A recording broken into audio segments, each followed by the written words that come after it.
એક બહુ જ સરસ કહેવત છે કે the way you talk to your children becomes there inner voice. એટલે કે જે ભાષામાં, જે શબ્દો વાપરીને આપણે આપણા બાળક સાથે વાત કરીએ છીએ, ભવિષ્યમાં બાળક પોતાની જાત સાથે એ જ ભાષામાં વાત કરશે. જે આપણે બાળકને વારંવાર કહેતા રહીએ છીએ એ ધીરે ધીરે એની આંતરિક માન્યતા એટલે કે ઇન્ટરનલ બિલીફ બનતી જાય છે. એ બાળક એ શબ્દોને ઇન્ટરનલાઇઝ કરતું જાય છે. જેમ કે આપણે એમ કહીએ કે તું સાવ નકામો છે, તને કાંઈ ખબર નથી પડતી, 1% પણ તારામાં આવડત નથી, આ બધું તારા લીધે થયું.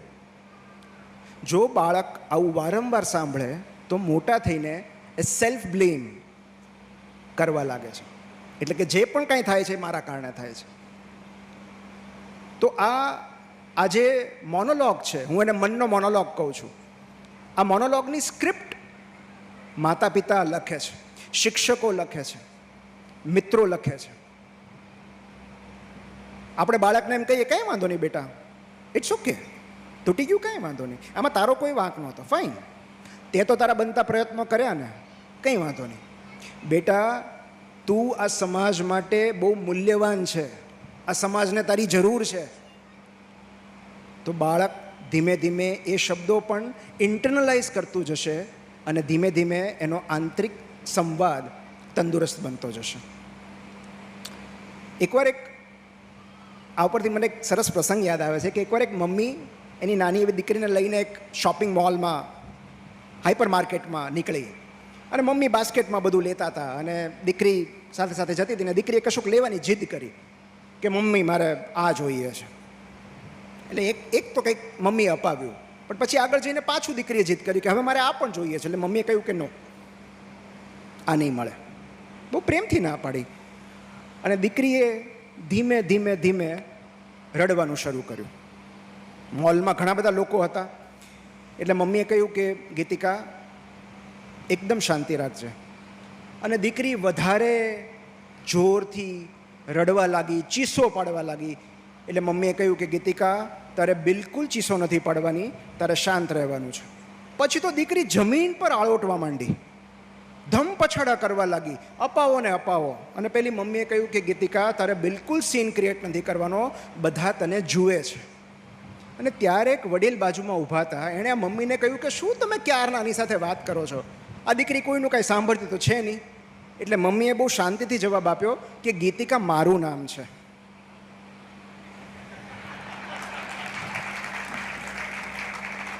આ ભાવનગરથી નીકળ્યું હોય તો અંજાર પહોંચતા વાર લાગે, અંતરને કારણે થોડું મોડું સમજાય તો વાંધો નહીં.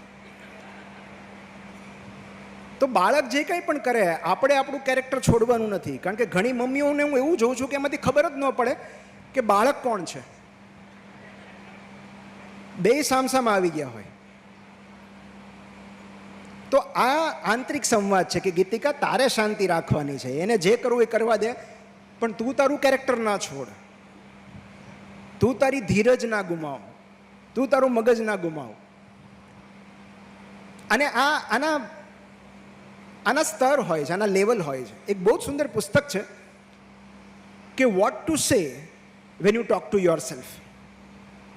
તમે જાત સાથે વાત કરો ત્યારે જાતને શું કહેવું, એના ઉપર આખું એક પુસ્તક છે. અને એમાં એના 5 લેવલ છે. હવે તમે મને કહેજો કે તમે કયા લેવલમાં છો અત્યારે. ઓકે, એમાં લેવલ 1 છે નકારાત્મક સ્વીકાર, જે સૌથી ખરાબ આત્મસંવાદ છે. નકારાત્મક સ્વીકાર એટલે કે મારાથી આ થતું નથી, મારાથી વજન ઘટતું જ નથી, હું જીમમાં જઈ જ નથી શકતો, તમાકુ છૂટતી જ નથી, ગમે એટલી ટ્રાય કરો ને, રોજ સવારે ચાલવાનું ટ્રાય કરું પણ નથી જવાતો, હવે સ્વીકારી લીધું છે. ઘણું એવું થાય કે સિગરેટ છોડી દઉં પણ નથી છૂટતી. તો I never, I can never or I can't, તમે સ્વીકારી લો છો કે આ હવે તમારાથી નહીં થાય. આ લેવલ 1 છે અને આ સૌથી ખરાબ તબક્કો છે આત્મસંવાદનો. બીજું છે પસ્તાવાની હાજરી હોય પણ પ્રયત્નોનો અભાવ હોય. એટલે કે તમે બદલાવની ઝંખના હોય પણ તમે એની માટે કાંઈ પ્રયત્નો ન કરતા હો. આ લેવલ 2 છે. એટલે કે તમને એમ થાય કે આ ફાંદ વધી ગઈ છે, હવે જીમમાં જવું પડશે. જીમમાં જવું પડશે. જ્યારે જ્યારે અરીસામાં જુઓ ને ત્યારે એમ થાય જીમમાં જવું પડશે, પણ કોઈ પ્રયત્નો ન હોય. હવે તો કાલથી તો છોડી જ દઉં, હવે તળેલું બંધ, કાલથી તમાકુ નહીં જ ખાવ. જોકે આવું તો કોઈ લગભગ કહેતું નથી, પણ કાલથી આ છોડી દો, આ રવિવારથી પાક્કું. તો બદલાવની ઝંખના છે કે હવે એના ઘરે ન જાઓ, પણ ત્રીજા દિવસે પાછા ત્યાં જ ઊભા હો. તો બદલાવની ઝંખના છે, પણ વિલ પાવર નથી. તમે પ્રયત્નો નથી કરતા. આ લેવલ 2 છે. એ લેવલ 1 કરતાં થોડુંક સારું છે કે એટલે તમને બદલાવની ઝંખના તો છે કે મારે બદલાવવું છે. લેવલ 3 સંકલ્પ છે, જે આપણે દર 31 ડિસેમ્બરે કરીએ છીએ અને 12 જાન્યુઆરી તોડી નાખીએ છીએ. સંકલ્પ છે કે આજથી હવે હું, આ સંકલ્પ છે કે આ 1લી તારીખથી હવે હું જીમ જોઈન કરીશ, હું રોજ 30 મિનિટ ચાલવા જઈશ, હવે હું જંક ફૂડ નહીં ખાઉં, બહારનું નહીં ખાઉં, હવે હું સિગરેટને હાથ નહીં લગાડું, હવે હું હેલ્ધી ફૂડ ખાઈશ. તો આ સંકલ્પ છે, પણ હજી આ ફ્રજાઇલ છે, તૂટી જાય એવું છે, કારણ કે વિલ પાવર પર ડિપેન્ડ કરે છે. હવે ક્યારેય બોટલને હાથ ન લગાડું, પણ 10 મિત્રો ભેગા થાય અને થોડુંક પ્રેમાક્રમણ કરે તો એમ થાય કે ક્યાં મિત્રોનું હૃદય તોડવું, લાવો એક પેગ, તો એ તૂટી જાય. તમને એમ થાય 1 મહિનો તો જીમમાં ગયા ને, પછી બીજા મહિનાથી તમે વિથડ્રો કરી લો, જીમ જવાનું ડિસકન્ટિન્યુ કરી દો. તો સંકલ્પ છે, પણ એ શરૂ નથી રહેતું, કન્ટિન્યુ નથી રહેતી આદત. આ લેવલ 3 છે. ચલો એટલીસ્ટ તમે શરૂઆત તો કરી. આ પહેલાં 2 કરતાં વધુ સારો તબક્કો છે, પણ એ ફ્રજાઇલ હોય, તમારું વિલ પાવર ન હોય તો તૂટી જાય. લેવલ 4 એ સારામાં સારો તબક્કો છે, અને એ છે નવી ઓળખનો સાક્ષાત્કાર. એટલે કે તમે તમારી ફ્યુચર સેલ્ફને વિઝ્યુલાઇઝ કરો છો, અને એ ફ્યુચર સેલ્ફ કેવું બિહેવ કરતી હશે એવું તમે વર્તમાનમાં બિહેવ કરવાનું શરૂ કરી દો છો. હું તમને એક ઉદાહરણ આપું, વિરાટ કોહલીનું.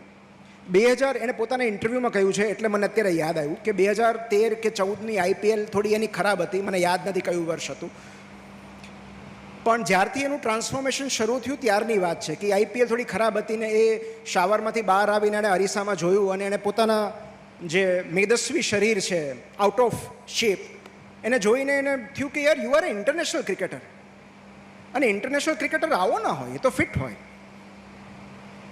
અને ત્યારથી એણે એ રીતનું રૂટીન શરૂ કર્યું, workout, diet, as if he is already an international cricketer. અને પછીની હિસ્ટ્રી આપણને ખબર છે. તો તમે તમારી જાતને એવું માનો છો કે હું લેખક બનીશ, તો લેખક શું કરે? લેખક તો રોજ વાંચે, રોજ લખે. તો start considering yourself as a writer.